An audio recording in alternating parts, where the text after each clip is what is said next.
Hai semua, kita bersua lagi. Semoga semuanya sihat walafiat di samping keluarga yang tersayang dan tugasan-tugasan seharian.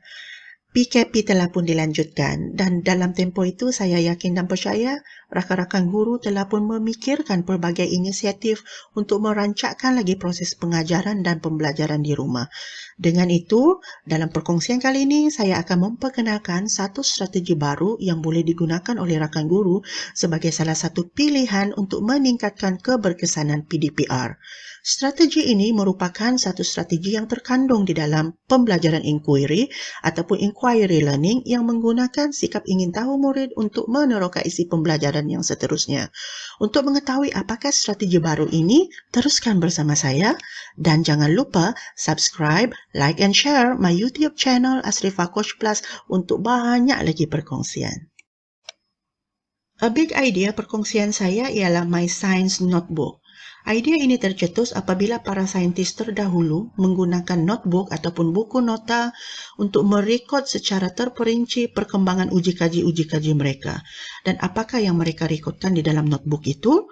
Di antaranya ialah pertama, pengalaman mereka melakukan uji kaji, kedua, pemikiran mereka sewaktu melakukan kerja saintifik, ketiga, pemerhatian mereka ke atas finding yang dihasilkan.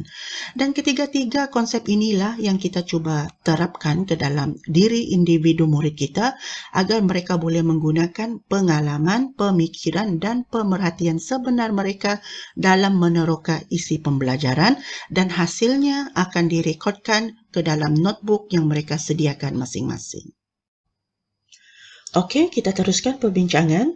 Selepas penerangan saya sebelum ini, akan timbul beberapa persoalan dalam fikiran kita berkaitan dengan notebook.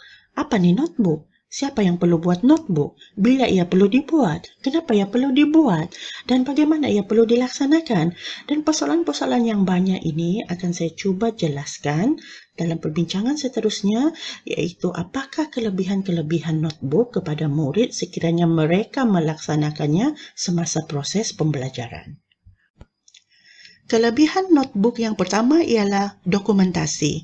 Murid-murid boleh mengorganisasi atau mengurus rekod-rekod yang diperolehi semasa uji kaji atau pembelajaran melalui dokumentasi. Kelebihan ini juga menyediakan pengalaman sebenar kepada murid untuk membangunkan kemahiran dokumentasi mereka. Murid mendokumen pengalaman, data dan pemikiran semasa menjalankan uji kaji ataupun semasa pembelajaran. Dan terdapat pelbagai cara ataupun kaedah yang boleh digunakan oleh murid untuk mewakilkan ataupun menunjukkan persembahan pengalaman, data dan pemikiran proses ini. Di antaranya ialah melalui jadual, graf, carta, lukisan ataupun ilustrasi. Kelebihan notebook yang kedua adalah sebagai rujukan. Notebook boleh digunakan sebagai sumber ataupun dokumen rujukan semasa pembelajaran ataupun perbincangan sesama murid dan murid, murid dengan guru ataupun murid dengan ibu bapa semasa berada di rumah. Selain daripada itu, notebook juga boleh digunakan sebagai evidence hasil pembelajaran dalam pentaksiran bilik derja selepas guru melaksanakan professional judgement ke atas murid masing-masing. Kelebihan notebook yang ketiga adalah sebagai bahan komunikasi. Komunikasi perlulah jelas untuk menunjukkan idea, dapatan dan penyelesaian suatu uji kaji maupun pembelajaran. Komunikasi ini bolehlah dipaparkan dalam pelbagai cara, di antaranya menggunakan jadual, diagram, penulisan, perbincangan secara berterusan, equation atau persamaan, model dan banyak lagi.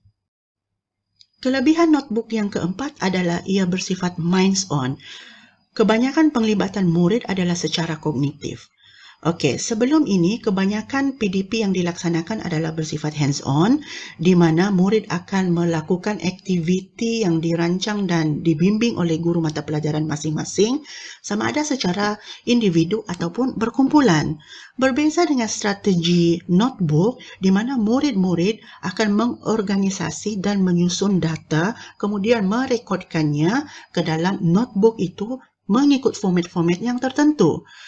Hasil daripada perekodan itu, murid boleh menggunakan data-data itu untuk mengembangkan idea, seterusnya membuat kesimpulan di akhir pembelajaran. Demikianlah tadi 4 kelebihan-kelebihan notebook yang telah saya jelaskan yang boleh diaplikasikan dan dilaksanakan ke atas murid masing-masing. Pertama, ia boleh dijadikan sebagai bahan dokumentasi, kedua sebagai bahan rujukan, ketiga sebagai bahan komunikasi, dan keempat ia adalah bersifat minds-on. Semoga kelebihan-kelebihan strategi notebooks ini boleh menjadi kekuatan kepada kita para guru untuk melaksanakan strategi ini dalam proses pengajaran dan pembelajaran di rumah kala ini. Di perkongsian yang seterusnya, saya akan menjelaskan apakah format-format notebook. Jadi, tunggu. Sebelum tu, jangan lupa subscribe, like and share my YouTube channel Asrifah Coach Plus untuk banyak lagi perkongsian. Sehingga kita berjumpa lagi. Bye!